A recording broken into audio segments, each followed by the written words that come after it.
Hi, I'm Dr. Ali Hushman. Rowan University is committed to educating the public about the importance of higher education in our state and region. That's why we are proud to support the important programming produced by the Caucus Educational Corporation. State of Affairs with Steve Adubato is brought to you from the Agnes Veris NJTV studio at 2 Gateway. Funding has been provided by Rowan University, educating New Jersey leaders, partnering with New Jersey businesses, transforming New Jersey's future.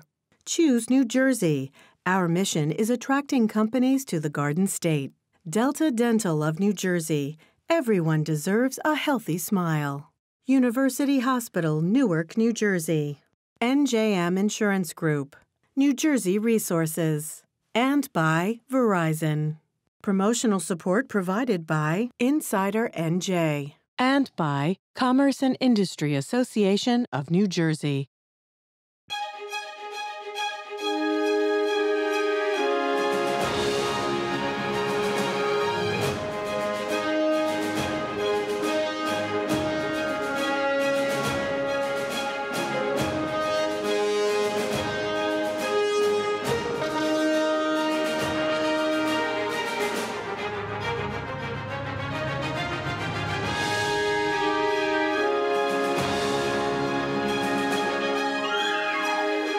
Welcome to State of Affairs. I'm Steve Adubato. We are, in fact, coming to you from the Agnes Veris NJTV studio, Newark, New Jersey. It is my pleasure to introduce Rabbi Clifford Kulwin, spiritual leader of Temple B'nai Abraham in Livingston, New Jersey. Good to see you, Rabbi. You know, we're doing this program toward the back end of 2018. I'll repeat after that. A recent study by the Anti-Defamation League showed that, in fact, anti-Semitic incidents have risen over 60% in just the last few years. Because? Because, first of all, there's not consensus that those figures are necessarily accurate. What do you think? I think that there is probably perhaps a small rise in such incidents, but what there is, which I think is even more serious, is that there is a much greater sense that it is acceptable to be loudly anti-Semitic and to see the kind of displays that we saw in Virginia some time back. And my personal opinion is that the fellow who committed the atrocity in Pittsburgh just a short while ago actually felt somewhat emboldened by the comments that have come from above that made him realize that this was the voice of the president. The voice of the president. I believe that. A direct correlation in your mind between President Trump's words and the rise in anti-Semitic actions and/or rhetoric? A direct correlation, no, but I think it's a contributing factor, and I'll explain why. Sure. First of all, I don't think the president is anti-Semitic at all. I think that would be difficult, given that he's got his son-in-law and his daughter are Jewish. Precisely. His daughter converted. Precisely. But I do think that his style of rhetoric and the base that he pays a great deal of attention to riling up is a style of rhetoric that leads to violent statements being made, violent imagery being acceptable. And to me, the crowning example of that was during that march in Virginia, in Charlottesville, Virginia. What were they shouting? Blood and soil, Jews will not replace us, which was actually taken from a specific mantra that was uttered by the Nazis. Blood and soil, Jews will not replace us. And this was a group of white supremacists who were marching in Charlottesville. And the president, when he spoke about that incident and others, said, quote, "There are good people on both sides." Correct. Your reaction to that? It's a reprehensible thing to say. And I'll be charitable, I don't think he was thinking at the time what he was saying. I think it was a difficult situation. Did he take it back? I don't believe so. But if I were one of those white supremacists and that was what the president would said, I would feel empowered by those words. To do what? To be even louder and to be even more active and more vocal.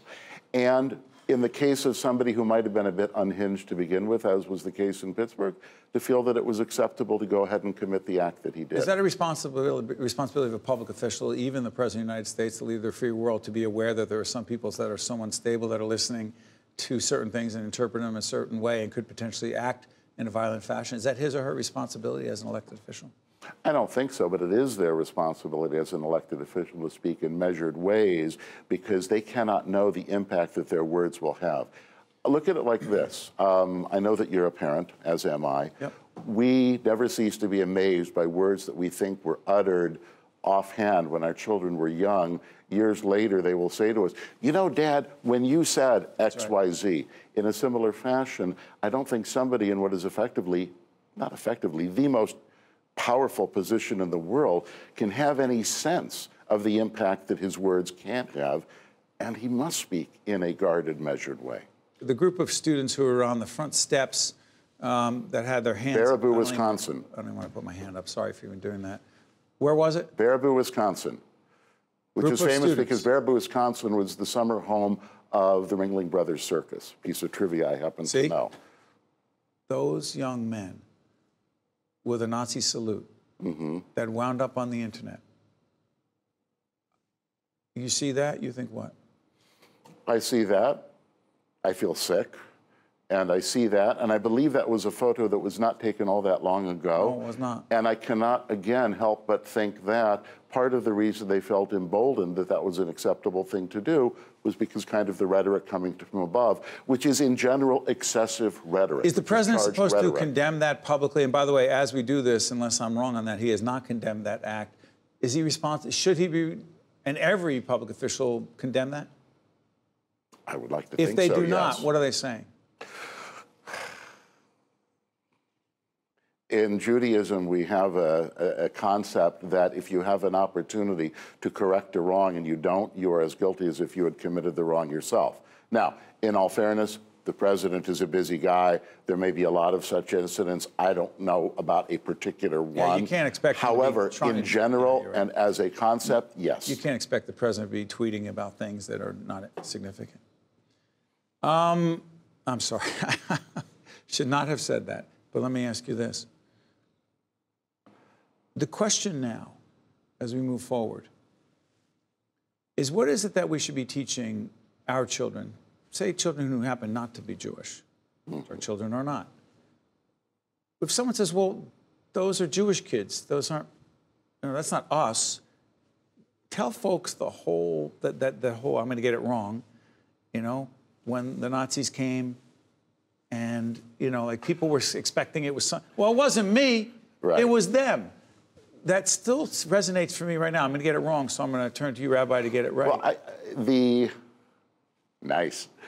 Actually, the quote was by a Christian minister at the time. I was silent when, and when they came for me, nobody was there to say anything. Was he not saying anything because it wasn't him? He didn't say anything because it wasn't him, and then there was nobody to speak up for him. Yeah, but you ask what we do. Yes. I think an outstanding example. My synagogue is located in Livingston. A member of my congregation who's been a history teacher there for many years, Jill Tejeda, created a course called Holocaust and Genocide.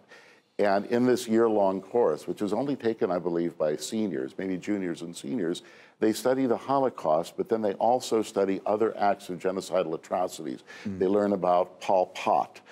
They learn about Uganda.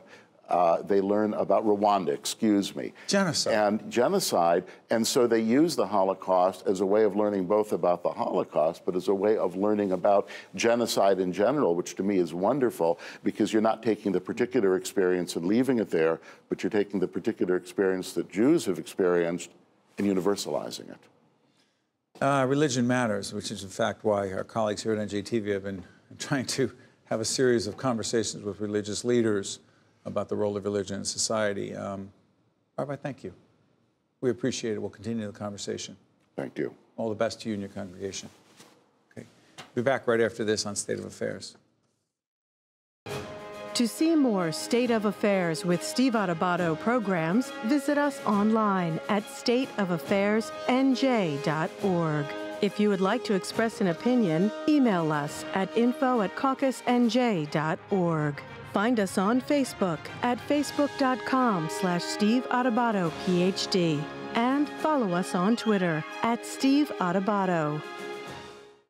We're pleased to be joined by someone who's been a longtime friend of the show. He's Senator Bob Singer from the 30th Legislative District, which is where, Senator? Ocean and Monmouth County. Now, I have a summer place we hang out in Lavalette. Is that yours? No, but close to it. Because if I have an issue, I can't call you? No, you can't. Well, you can call me anyway. You know that.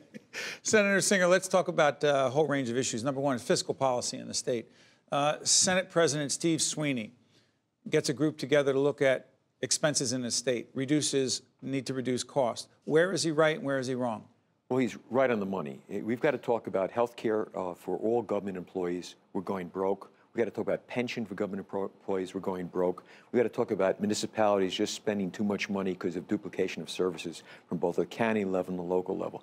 He is 100% right. The problem is no one wants to talk about it. But Senator, respectfully, you're a Republican. He's a Democrat. You're saying you're agreeing across the board. Why isn't there bipartisan cooperation across the board just to get some of these things done? Well, first of all, there is to some extent, but his own party's got problems. You know, the governor is aligned with the unions. The unions don't want to talk about this. Some of these fellow Democrats. Excuse me, respectfully, is that fair to say? We're interviewing the folks at the NJEA. They happen to be one of the underwriters of what we do. And they said, listen, we gave back in 2011. We sacrificed. There was healthcare reform in terms of our health benefits. There was pension reform. We gave then. We're willing to talk. You say that they don't really want to do it. And then also the Communication Workers of America. Are you saying they really don't want to do this? They don't want to tell the troops that there's a problem. So by saying we really did our bit, we did everything we had to do, it's okay, it's not okay. We are going broke. And everyone keeps thinking no matter what happens, they're still going to get their health care, they're still going to get their pension. If the state goes broke, they won't. Sweeney wants to fix it now. And I don't agree with all the way he may want to do it. But one thing he's talking about that is absolutely very, very true. We have the Platinum Health Plan for our state employees. What does that mean? A really good one? The best of the best. You don't have it. No, I do not. You do not have it. And I'm telling you, you couldn't afford it. And he's saying if we just went down to the gold standard, we could save $1 gazillion. Why won't you look at it? And no one wants to talk about it. So how wrong is he? He's not wrong. The problem is they don't want to go back to the troops and say, by the way, we're not having the Platinum Plan anymore, we have the Gold Plan. And that's the truth of it is. We have to be realistic. The state of New Jersey is giving a plan that no private industry can afford, period. Let me try this. You've talked a lot about the opioid crisis. Again, you represent Ocean County. Why is it that there seems, Senator, to be a lot of discussion about the seriousness of the opioid crisis in Ocean County as if it's somehow worse there? Is it? Second most deaths in the state of New Jersey. Essex was #1, we're #2. Part of it has to do with the shore region.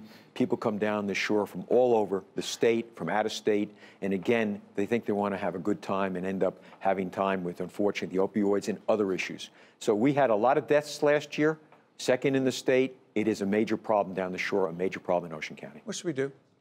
A lot of things. First of all, we should not legalize marijuana. Not? Not. No. How do you, respectfully, Senator, how do you correlate the legalization of marijuana with the opioid crisis? Look, drugs are drugs. We're telling everybody you can have a drug, it's okay. I have a bill in with Ron Rice to decriminalize it. Senator Ron Rice represents Newark?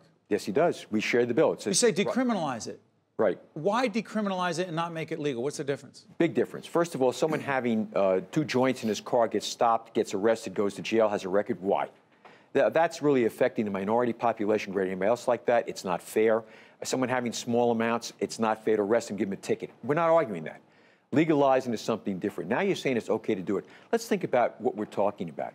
Zero tolerance. I run an authority, an MUA, Water and Sewer Company. What happens if someone uses it? Is that the Municipal Utility Authority? Right, Sewer and Water Company. We have zero tolerance. Somebody uses it that weekend, comes in, gets a drug test, positive, he's fired. You work in a hospital. You want your doctor to light up before he does the surgery on you? You want your nurse that takes care of you to do that? What about truck drivers? What about police? What about emergency services? There are many, many pitfalls when you start legalizing marijuana, because remember, it stays in your system a long time. That's one thing. Second one, what message are we sending to young people? There's one quick thing that I want to just share with you about something. Someone told me from Baltimore and the Maryland area and down in Washington, D.C. about it. They said, you know, when you walk out of my house, the first store you hit is a liquor store. Now, that's very, very true in minority areas. Where do you think they're going to put the marijuana store? Where do you think? Right next to the liquor store. It's out selling liquor in Colorado. So again, which population will be affected the most? Minority population when you legalize. And second, what about young people? You can have one across from Seton Hall University?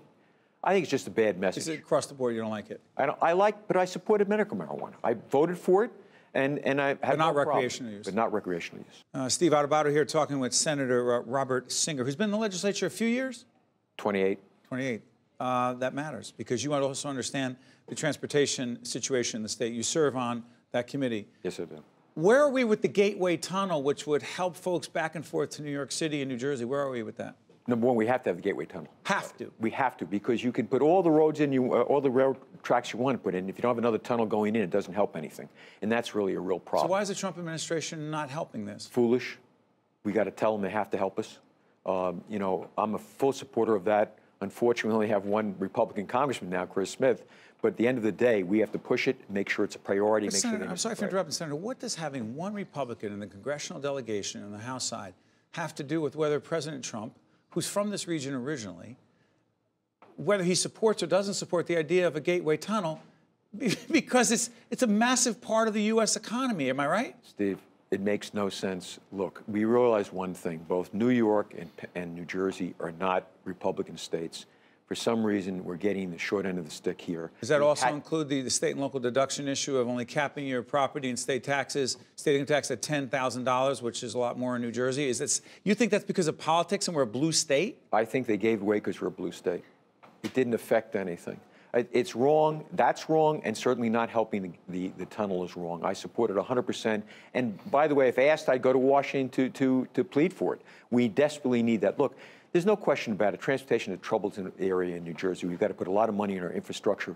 Hopefully, when the federal government comes up with an infrastructure program, we're going to get our fair share, a large fair share. Remember, we rank terribly. We get back the least amount of money. We're number 47 in the states getting back of what we send to Washington. Shame on us. Now, that's happened in both administrations. Remember, we have two federal Democratic senators. Even under the Obama administration, we get a fair share back. We've got to push to see we get our fair share back. And one of the major issues is transportation, not just the tunnel, the upgrade of our rail lines, the upgrade of our road systems. We've got to work on that. It's an important aspect of New Jersey. It merely means to the future of New Jersey to have better transportation. Real quick, before I let you go, transportation, southern New Jersey, is it different? Big difference. Quick, go ahead. I don't have rail transportation from Ocean County to get here. To North Jersey, but I do support that. But we need money for the infrastructure of roads. Take Ocean County, 2 north-south roads, Garden State Parkway and Route 9. Route 9 is 2 lanes to 2/3 of Ocean County. Shame on us. Route 70, 2 lanes to 2/3 of Ocean County. Shame on us. Senator Robert Singer represents the 30th Legislative District. He's been in the state legislature for 28 years. And Senator, I want to thank you for joining us and always keeping the conversation civil and respectful, regardless of people's political point of view. We need more of that. That's my commentary. Thank you, Senator. Thanks a lot. Stay right there. State of Affairs will be right back right after this. I'm Steve Adubato. To see more State of Affairs with Steve Adubato programs, visit us online at stateofaffairsnj.org. If you would like to express an opinion, email us at info@caucusnj.org. Find us on Facebook at facebook.com/Steve Adubato, PhD. And follow us on Twitter at Steve Adubato. Steve Adubato here on location for State of Affairs. We're in Camden, New Jersey. We're sitting with United States Congressman Donald Norcross from the 1st Congressional District. Congressman, before we talk about public policy and life in Washington, just tell folks your connection to Camden, personal, family. Yeah, well, I was born here. My father was raised here. My grandmother had a bakery right down on Kane Avenue, and I've lived here for the last decade. And it's a great place to live, and certainly a great place to look to the future of what America has to offer. It's right here in Camden. Congressman, let's do this. The role of the federal government in helping to revitalize, support cities like Camden, Newark, Jersey City, wherever you want to talk about, Trenton, New Brunswick. What is that role as you see it? Well, the role that the federal government plays is not that unusual when you compare it to state government. We all have a stake. You formerly served in the state legislature. I was in the state senate and assembly for a short time. But it's to serve those residents. So whether it's job creation, there are many things we can do on the federal level, from tax credits to creating grants, so that the fire department can expand and keep the people here safe. But it's also about creating an atmosphere for jobs, to make sure that Camden City, just like any other town or city here in the state of New Jersey, has the economic engine to create jobs. You know, it's the best social program you could ever hope for, is a good job that pays the bills and family can have health insurance and retire with dignity. So we set the stage, but it's up to the local environment to build it. Congress, we talk a little bit about the mood in Washington, about political polarization, divisiveness. Yeah. Are we as divided and polarized as many of us think we are? At times, we certainly are. Because? I think that stage has been set by the president. You know, the president is the leader of the free world. And when you see such divisiveness coming out of the White House, it sets the stage for not only the federal government, but the state government. Nobody wants to assess blame. Myself, more than anybody else, want to make sure that we come together. You know, the idea of being polarized during election season, we understand. But after we happen to be taping just a few weeks before the midterm, if you will, elections. Yeah, but it feels like war sometimes between Democrats and Republicans, not a civil discourse with people who have different ideas about how government should function. It doesn't feel like that very often, Congressman. Yeah, we just came out of the hearings for Supreme Court Justice that Justice Kavanaugh. that we don't look at as one of the shining moments in our democracy. What was so bad about it? Well, we weren't looking for the best and brightest. We weren't looking for the truth. At least this is my assessment. If you were a Republican, you were going to make sure that Kavanaugh got through no matter what.